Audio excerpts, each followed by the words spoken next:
Nadadaan lahat sa usapan. Kaya lang gusto ko munang pag-usapan natin kung saan mag-aaral si Hulu. Wala nang pag-uusapan. Dahil sa Kunming na siya, doon na. Di kami papayag sa iba. Kahit limitado ang kaya naming ibigay sa anak namin, tingin ko, mabibigay namin sa kanya ang lahat. Isang masayang kabataan at magandang future mabibigay namin para sa kanya. Pero hindi pwede yan. Anong masayang kabataan?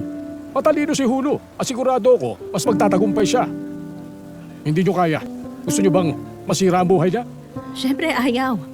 Hindi pa ba sapat ang pagbibigay namin ng edukasyon sa kanya? Ano pa ba? Hinaan niyo ang boses niyo dahil wala tayo sa bahay. Baka makaistorbo pa. Tama. Mayumi, nakalimutan mo na ang usapan natin? Hindi pa. Naalala ko ang pangakong yun. Pero dapat isipin din natin ang lagay ng bata. Kapag napunta sa'yo si Hulu, masasayang ang lahat. Anong ibig niyo sabihin? Alam niyo bang magaling nang magbasa si Hulu ngayon at masipag din siya? Matapang siya, mabait, matapat, mapagmahal sa iba at magalang na bata. Alam niyo rin ba kung anong pangarap niya? Nasa labas tayo, tama na yan. Ano bang klaseng ama ka? Wala kang silbi at duwag ka. Tama na. Tara na. Tumawag ka na lang kapag may kailangan ka. Tara na, halika na.